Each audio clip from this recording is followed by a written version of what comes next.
সুপ্রিয় দর্শক, আজকে যে ভিডিওটা করছি অত্যন্ত বেদনার সঙ্গে করতে হচ্ছে। বেশ কয়েক বছর আগে আমি আপনাদের এই মহিলাকে দেখিয়েছিলাম।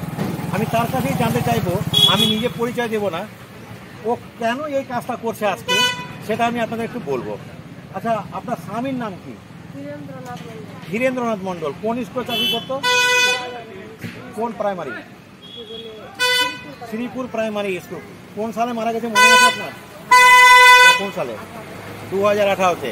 আমার যেটুকু মনে আছে, তখন ওডিএল মোডে সরকার যখন ডিএলএড করাচ্ছিল, ঠিক ওই সময়, কারণ আমি ওই কলেজেই থেকে ডিএড করছিলাম, ঠিক একই সময়ে আমার সঙ্গে যাতায়াত ছিল, আমার সঙ্গে সক্ষতা ছিল না স্বামীর, যদিও ওনাকে আমি ভালোভাবে পার্সোনালি আমি চিনতাম, এবং সে মারা যায়। এবং আপনাদেরকে এটা বলা হয়তো অত্যুক্তি হবে কিনা বলতে পারবো না। খুবই গরিব মানুষ। কতটা গরিব হলে মানুষ এই অসহায় এরকম রাস্তার কাজে রোলারের চাকা মোছে, আপনি নিশ্চয়ই বুঝতে পারছেন। এটুকু শুধু বলবো যে একজন শিক্ষকের সহধর্মিণীকে যদি রাস্তার কাজে রোলারের চাকা পরিষ্কার করে জীবিকা নির্বাহ করতে হয়, তাহলে কতটা অসহায় হলে মানুষটা এই কাজটা করে। আমার খুব ভালো মনে আছে, সেই সময় সাধ্য করার জন্য তার কাছে পয়সা ছিল না। আমি কিছু টাকা তুলে এবং নিজস্ব কিছু দান করেছিলাম, প্রায় 11,000 সামথিং টাকা আমি দিয়েছিলাম। ওই মহিলা হয়তো মনে আছে।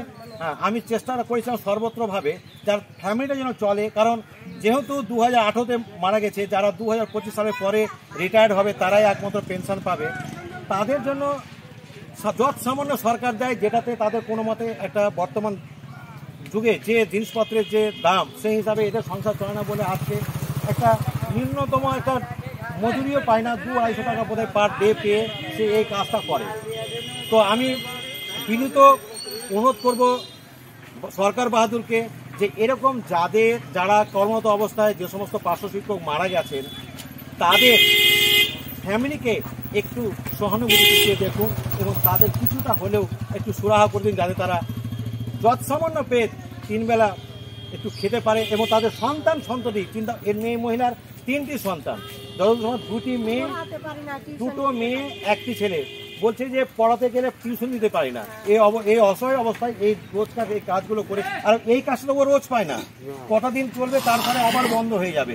কি অসহায়ভাবে দিন যাচ্ছে। আশা করি সরকার বাহাদুর এই ব্যাপারে একটা সুদৃঢ় পদক্ষেপ নেবেন, সুচিত মতামত দেবেন যে কী করবেন। এরকম অসহায় শুধু একটা না, এরকম ভারত পশ্চিমবঙ্গ জুড়ে একাধিক আমাদের শিক্ষক সমাজের রয়েছে যারা এই অসহায় অবস্থা দিন কাটাচ্ছে।